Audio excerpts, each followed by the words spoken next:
Yes, welcome to the Saturday Scrum and welcome to Finals Footy. We've got it covered wall-to-wall, floor-to-ceiling for you on Triple M today and tomorrow. In fact, Wade Graham on his own is on air for 7.5 hours, I think, today, aren't you, Wader? Looking forward to it, Tony. Absolutely. Yeah, that's why you're on the big bucks, Wade. Yeah. Whereas you, Nathan Hindmarsh, you've arrived in your shorts and your T-shirt after a morning chasing sheep, you tell me. Yes, I've been chasing a couple of sheep. So I put them on heat the other week. So you insert them with just this. by walking past them something attractive? Well, let me explain it a little bit more. So you put this thing inside them, which brings them onto heat. And I had to take that out today. So I've chasing a couple of sheep around. Wow. How do you take it out? You pull it's almost like on a string. Oh, okay. We're talking it's got a bit of fishy wire. We're talking animal husbandry here. Yeah, I am talking animal husbandry. Yes. Right, okay. Yeah. So I could smell a bit sheepy today. Is that why this room smells like Glen 20? Yeah. No, it smells like Glen 20 because Maroon and the Sauce were in here earlier. So we like to spray our microphones. Do you whisper sweet nothings to the sheep as you're doing this? It sounds like it's quite a process. Just wrangling them is a process because they're buggers to get hold of. So I've got to make sure I feed them. And because you're doing it by myself. So you're trying to put them into lambing phase, are we? Yes. Yeah. Well, I'm past that now. So I didn't do it. So I was going to get a ram over, a certain style of ram, but I didn't eventually. That didn't happen. So a ram's obviously not like your racehorse where you can pay millions or hundreds of thousands to get them in service a mare. Well, I think you can if you wanted to go down that path into a good stud ram. I think their service fee wouldn't be obviously the same as a racehorse, but you could spend. I don't know too much about sheep, but you could spend maybe $1,000 on a service, maybe a little bit more. I don't know. I'll tell you, on the flight back from Melbourne this morning, I was thinking about how we'd start off the top of this show. And I'll tell you what, I did not think this would be the direction we would head in. When did we become Bear Grylls? What's happening here? Yeah. Well, what else can we talk about? Bulldogs? Bulldog breeding's quite hard. Is it? Yeah, there's a well, I don't know if I should go. Look, Bulldog breeding, the girls get sometimes they get put into stirrups. Yes. So... that's why my wife won't let me breed bulldogs, because I love the bulldog breed. I've got one at home. I've got two. I've got a Frenchie and a British. Okay. Piglet and the Beast. What is going on here? Do you feel like we should have had this conversation off air? Are we actually Animals in Harry's practice. I don't know what's happening. How was beautiful Melbourne for the game? Was it terrific? And you can see that kind of difference between a normal round of football and finals immediately, can't you, in terms of intensity? Yeah, and the reason why they say it's a different competition once the final starts, because the intensity of the match, how much it means to each team, it's visible there for everyone to see. The input into the performance and the contest just skyrockets through the roof, and it was a great atmosphere down there. Plenty of Storm supporters, but plenty of Bulldog supporters as well, walking around the streets. And it feels like we've been talking about this final series for such a long time, because there's so much excitement around how open the competition is. And in terms of opening the final series, wow, the two teams, they set a benchmark that is going to be hard for the other games to match. See, I watching the game, I think only in the back of my mind, because I knew both sides had another crack at it. So I'm kind of thinking to myself, it didn't feel too semi-final like to me. Like it felt like a great game, but it didn't have it for me. Watching that, I was thinking, well, because both sides get another crack. It felt like round 27, if that made sense. Like it was more of a point how the Bulldogs going to go. That's how I went into this game thinking, what are they going to deliver? What are they going to toss up?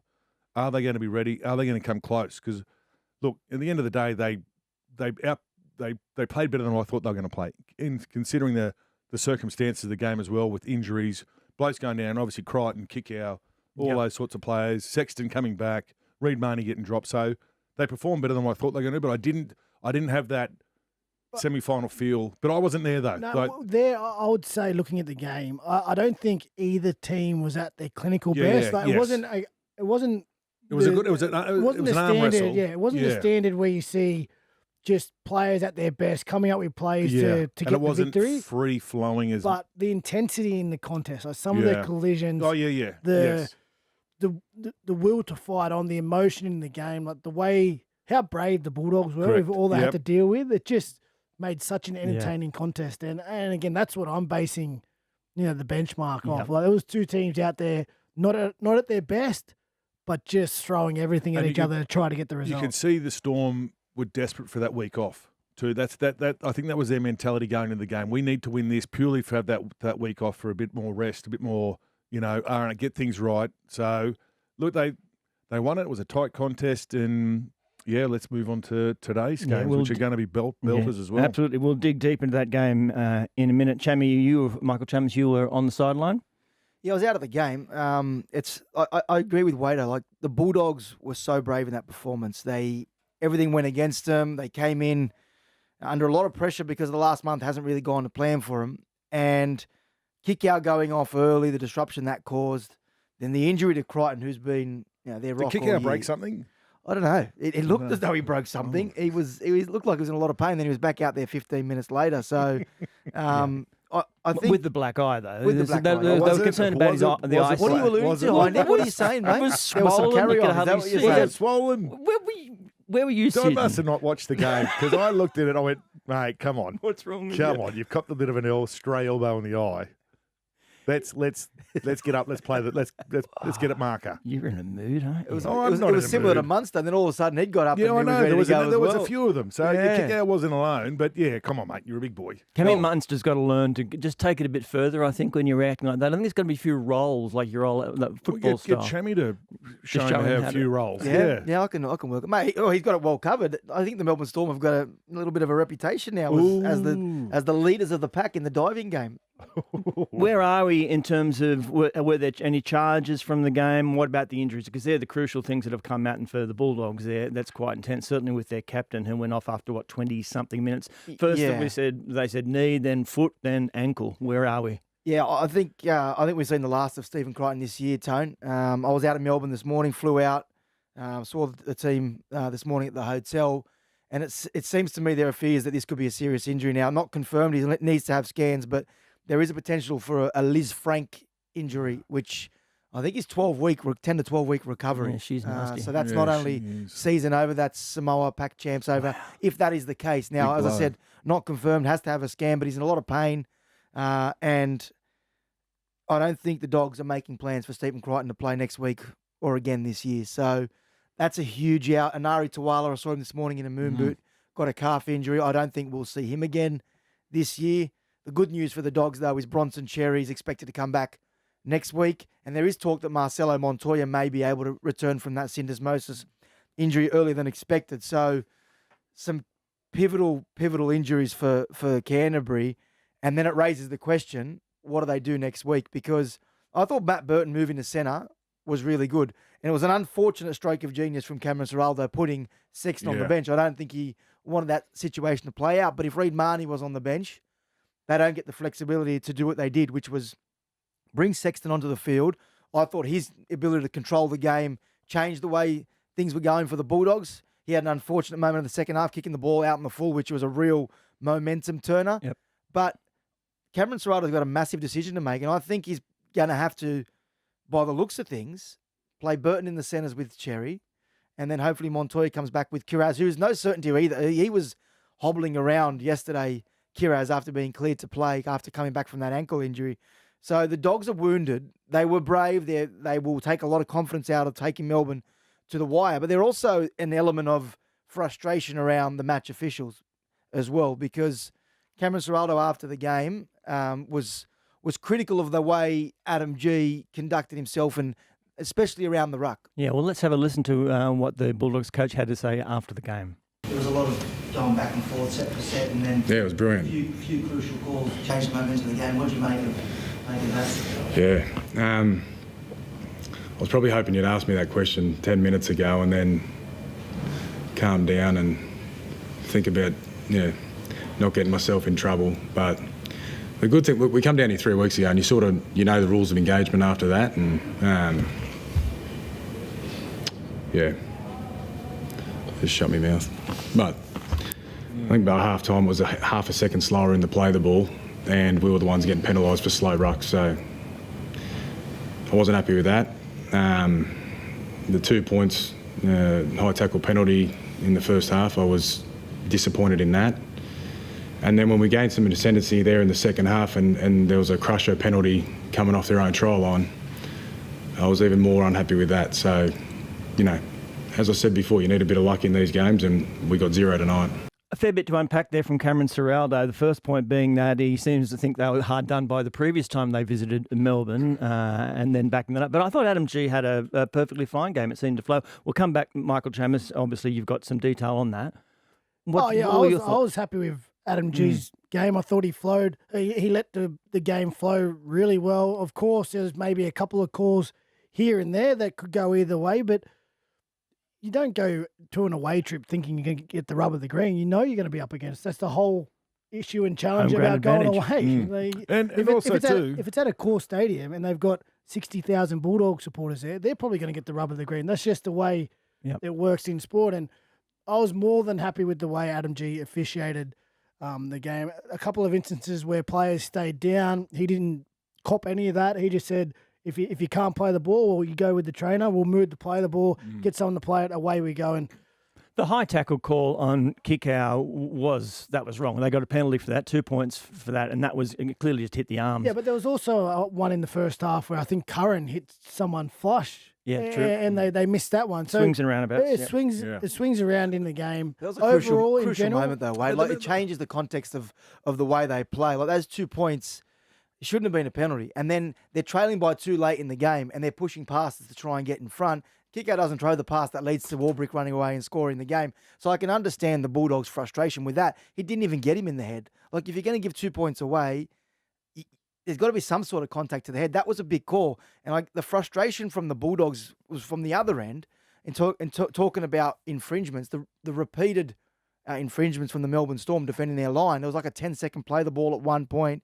And because of the rules the way they are, they can be manipulated to make sure that they don't give away the 2 points. So these infringements were happening while they were attacking Melbourne's line, and they weren't getting the benefit of the 2 points. And so that was part of their frustration. And I can understand why, because I actually watched the replay just then of that hit. I think it was Kikau, wasn't it? Yeah. On Josh King. That was a bad call. Like it changes the context of the game. Are we seriously? Well, again, the high tackle. Are we seriously talking about going down to Melbourne and they're going to try and win the ruck and disrupt the ruck? Like they've been doing it for 15 years. That's what I was about to say. They're the best at it. They've always done it. And when everyone across their team does the same thing, it does not stand out. Where other teams, there might be 2 or 3 people that are holding the ruck down, so therefore it stands out. Melbourne Storm are the best and always have been the best at controlling the ruck, always. Even when they know how to grab handles, they're the best at handle grabbing, they're the best at wrestling, they're the best at holding up the ruck, they're best at 3-in tackle. They are the best at that, so it does not stand out as much. And I'm sure if you ask Melbourne, they'd probably have some thoughts on the Bulldogs and the way they play. Like the Bulldogs' line speed is the best in the competition, but I would say they push the envelope on how early they go, and because they all go together. Yep, they do. The A, B, and C go. They all go together. Yep. The referees don't pick it up, and they're willing to give away maybe 1 or 2 penalties because they know they can consistently do it and get an advantage from it. And mate, I'll be the same at Shark Park tonight. I'll be unhappy with some of the things the Roosters are doing, but that's sport. You won't be surprised that Craig Bellamy was asked about Ciraldo's comments. Cameron Ciraldo seemed to take issue in here before about the slow play in the ruck. Did you see any issue out there? Not live. You know, we'll have a look at it tomorrow. I'll have a look at it tomorrow, and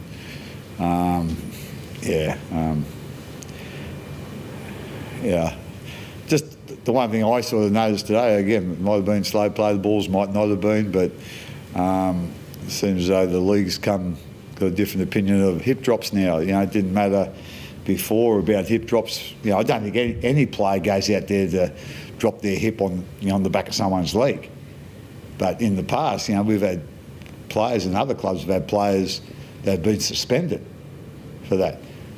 But all of a sudden now it seems to be an accident. So anyway. What a politician. Flip the narrative. I love it. I love the game within the game. Like straight away on the front foot, you know, trying to take the pressure off your own team, bringing to attention something that the opposition might be doing, just to put the pressure on the referees a little bit, or try to gain an advantage in the next game. And I get it. But those things we're talking about aren't black and white, though, are they? They're not. They're not set in. Yep. Like it's all open to interpretation. You know, what do the hip drop? You know, do we Do we 100% know what a hip drop is? I think he's 100% right. Well, what was penalised previously? I agree. Wasn't penalised yesterday, but I think it was right though, Hindy. Yeah. Like they're not penalties yesterday. Josh Curran's been charged with that hip drop. I think it was on Munster. Like if it's an accident, if it's unfortunate, then play on. Like Munster knew what he was doing. Munster was expecting the penalty, and I actually agree with Craig Bellamy's point there. Previously, that would have been maybe sent off, sin bin. It might have been penalised. But I think as a game, we are happy that those situations where players are colliding with each other and there isn't a deliberate attempt to do a hip drop, it should be play on. But that we can talk about the crusher as well. That the crusher is exactly the same. No one intentionally. We used to go out and intentionally do a crusher. Yeah. If someone would back into us, we would lose our legs as a defender and sit on them. If they decide to sit on the ground, we would fold the head over and squash them. Because you knew they were doing that to themselves. So if you want to put yourself in that position, if you want to back into us and sit down, you're gonna get squashed. Wow. Did you use stirrups? Or just... And you would, but nowadays you can get caught funny in a tackle, and your head's kind of gets your chin touches your chest. All of a sudden, that's a crusher tackle. So there's so many things in the game now where they're not black and white, and I think sometimes we jump at shadows before sitting going, oh, hang about, no, that's just part of the game. Let's play on. The backstory to a little, like you heard Craig Bellamy there, and you heard Cameron Serralo earlier. The backstory to this is that when they played there a few weeks ago, the Bulldogs actually went to the NRL with the performance of Adam G, who was referee at the time, and raised some concerns with them, which the NRL acknowledged as issues that they needed to raise and address. Now, they agreed that was poor, and then Adam G gets assigned to that game, and then the Bulldogs obviously have the same concerns, and now the club's in a situation where they're making that known. That tactic, clearly they're upset, right? But it's going on the front foot. When does it become a penalty? That's up to the referee, isn't it? So if the Storm are slow playing, which Liero, and I think there was a few times, I think it might have been Liero in those tackles. So if it's up to the referee. Instead of going waving six again, he can just blow a penalty. Is that right? Well, it depends where he is in the field, doesn't it? Yeah, it depends on. And I think there's certain rules, but I don't know what the system needs to be. But if it all depends on where you are, what the score is at the time of the game, and teams deliberately giving away penalties. If you're down by 4, well, 2 point is not going to help you. So, but last night it would have for the Bulldogs. And so maybe there is some sort of discussion in the off season about if a team is deliberately giving away a penalty, knowing that they're deliberately giving away 6 against, knowing they're not going to be able to concede the 2 points. Well, maybe the captain's got to reach out straight away, and when they do say 6 again, say, we're taking the 2 instead. We'd rather the 2. I don't know what the right model is, but they're manipulating, I'll say Melbourne, but teams in general manipulate the outcome because they're doing. Well, that's the same as a scrum. Same as a scrum every now and then. They don't pack the scrum. But first playoff for scrum, I would say 95% of teams are happy to give away a 6 again, and just to win that first tackle because there's no real consequence. And again, we're talking about last night's game, but this happens all the time, and I can understand the frustration from the Bulldogs off the back of that result, and for them to put some outward pressure on the officials to hopefully the advantage to swing back to their way. But they knew very well going down to Melbourne that they were going to have to be perfect. And they might have to overcome a couple of 50-50 decisions that go against you because you're the away team. So I get it, and I love that both coaches coming out on the front foot, but it is what it is. That's the game. That's the game.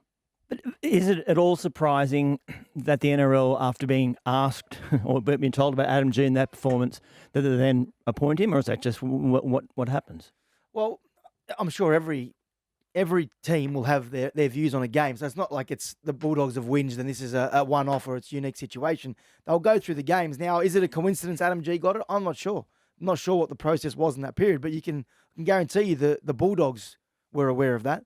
And as Wado said, they had to be perfect. They weren't. And unfortunately, this is the situation they're in. I can understand their frustration with some of those calls. I can. Is it the reason they lost? No, it's not. At the end of the day, Melbourne got themselves in a situation where they love an arm wrestle and they got the job done. But things didn't help the Bulldogs. And that high tackle, it changes everything.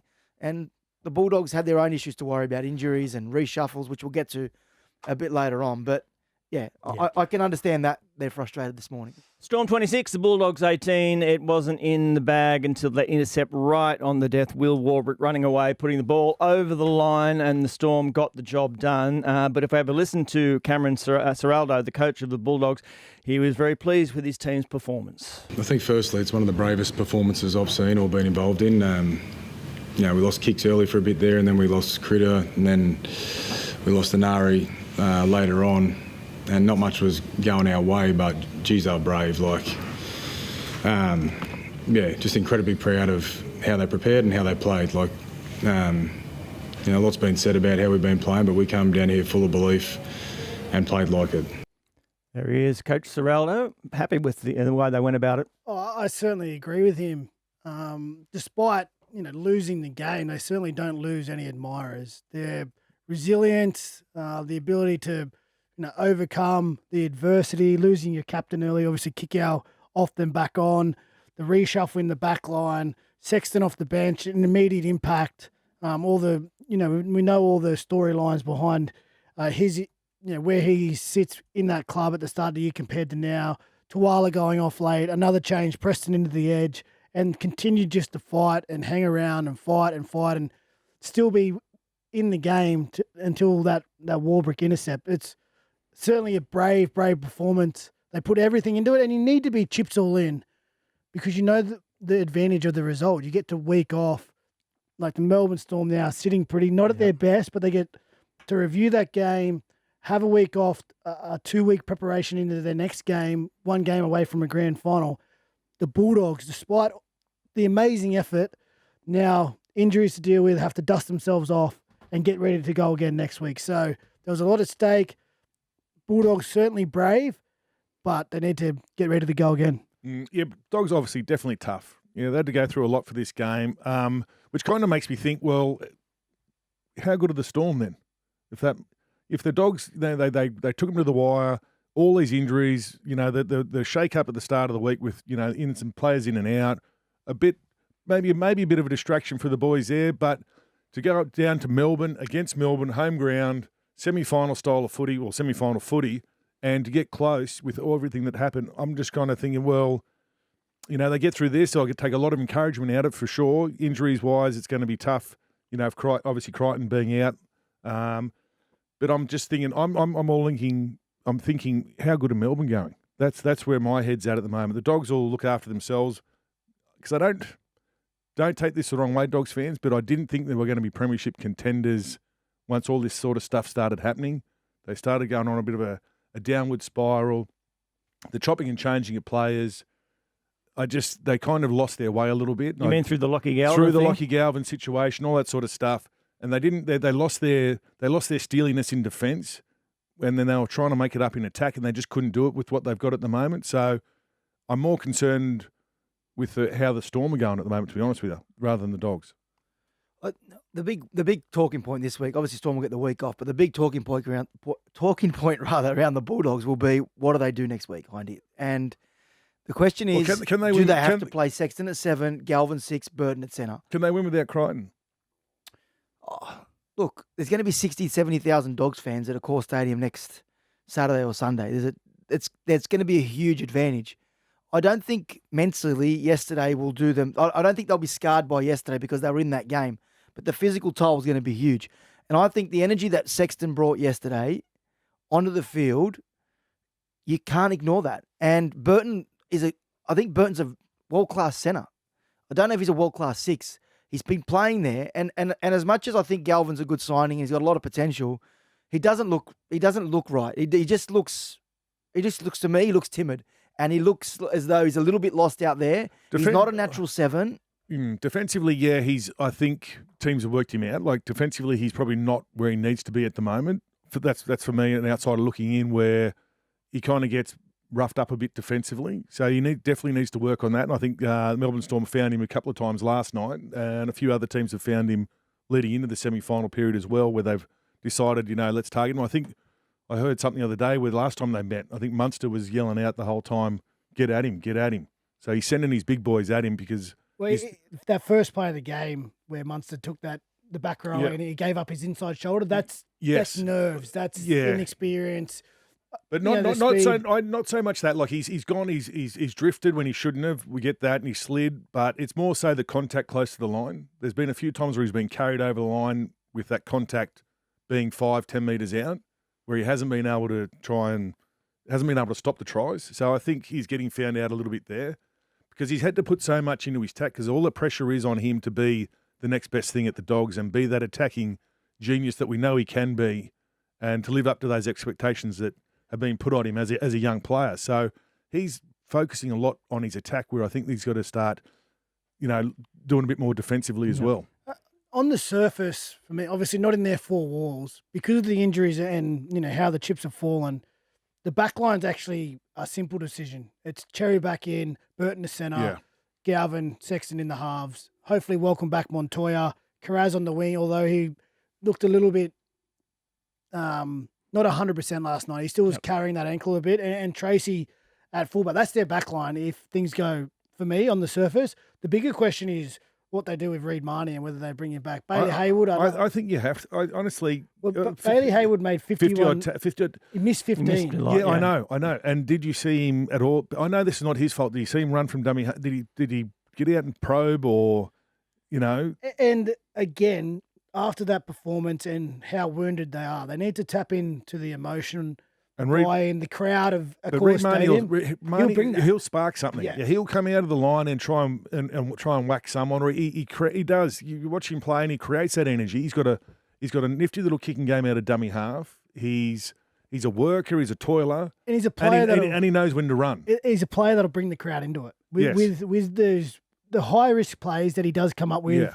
Coming out of the line, that'll bring the crowd into it. Now, I don't know where they sit with him. At least, he's fresh. He's a fresh body as well. He didn't have to go through the contest of last night. And he's an experienced player. He knows that system. He's played plenty of football there. So that's the question of what, for me, I wonder what it is. I wonder why he made those changes. I wonder why they made those changes. Again, it's hard for us to tell because we're on the surface. Yeah. We're not inside their four walls. Obviously, Cam, he has his fingerprints across all that's going on there. He's the head coach and the decision maker. So he's the right person to make those decisions.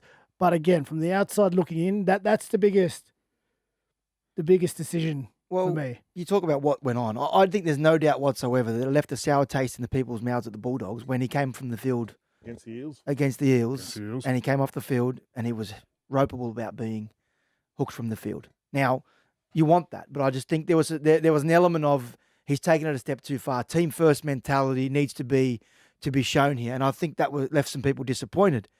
I don't know how he's handled himself since. We obviously know he's leaving the club to go to the Cowboys next year, but I do believe there's an element of frustration towards the way he's handled it. It isn't the reason he's been dropped, the sole reason. The reason was last night is because they felt they needed flexibility in their halves.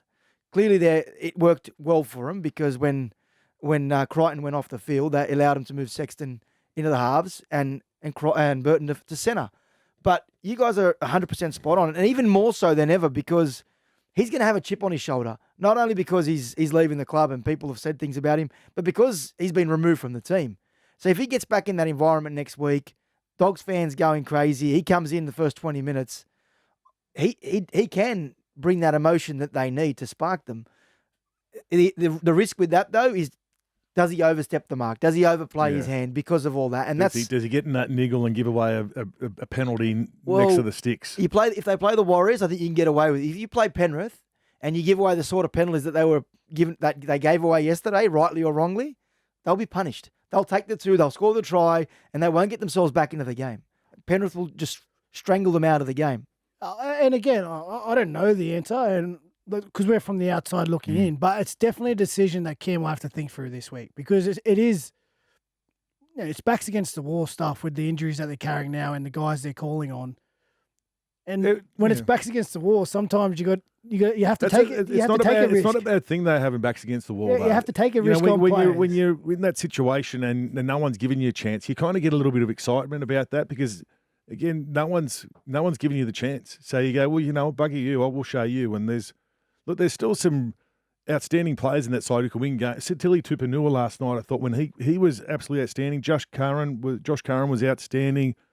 I'd like to see a little bit more from King up front, like a little bit more of maybe a bump and a spin and a quick play of the ball. But it's going to be tough with these injuries, particularly to Crichton. But the backs against the wall mentality is not necessarily a bad thing. Yeah. All right, let's go into the winning dressing room and hear what Craig Bellamy had to say about his team's performance.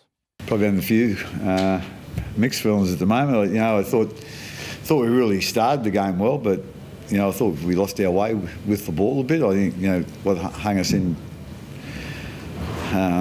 today's game was our defence. I thought that really improved, but I just thought we struggled a little bit with our attack. Not quite sure why, but just like a bit of communication was out there for a bit. But you got to give the Bulldogs a lot of credit too. They had a few injuries there, and they had to move different people to different positions and whatever. But they kept fighting all the way. So, but like I say, it's really nice to be in another prelim, and I think the nicest thing, especially for the players at this time of year, they get a week off. A week off playing. So that's the thing that hopefully we can use well and freshen up a little bit. For 2 weeks' time. Craig Bellamy. Chammy, just in terms of logistics, and he said they get that week off. Where's Jerome Hughes? Is he any chance whatsoever? Talk out of Melbourne last night was that he is, that he's a big chance of coming back. And the other one they'll welcome back, we all forgot about, is Pappenhausen. Like he's a big out for him. So 2 big inclusions potentially for a prelim. They're well placed to get another grand final, the Melbourne Storm. Like it is incredible. Well, we obviously have been focusing on the Dogs for the first bit of this show, but we've glossed over how impressive Melbourne are, and to continue doing what they do. And if they get those guys said back, how terrible they were. Well, I don't know. Yeah, but he's still got 09 in the back of his head. He just won't get over I it. didn't say they were terrible, guys. I didn't say they were terrible. I just, I thought they'd be a little bit more impressive than what they were. And They have struggled a bit at the back end, I think though. Bellamy explained it there in his presser. So, look, I think they've got more in them, the Storm, and I thought they would have put the Dogs on to the sword, but particularly with Crichton gone and a few others injured and busted, and I thought the Dogs were ripe for the picking at the start of that game. All right, next we'll have our. I'll just jump in and say what takes the pressure off Melbourne Storm and the Jerome Hughes decision is the way Jonah Pezza played last night. Oh, yeah, he was fantastic. Yeah, what a player. Yeah. We've been everyone in the NRL community has been waiting to see what Jonah Pezza can produce, because we've heard about the talent. We know how much Melbourne value him despite sitting behind Jerome. In his first real opportunity, on a big stage, in a big moment, he really stood up. So he's take a bow, Jonah Pezza. What a fantastic performance from a young player.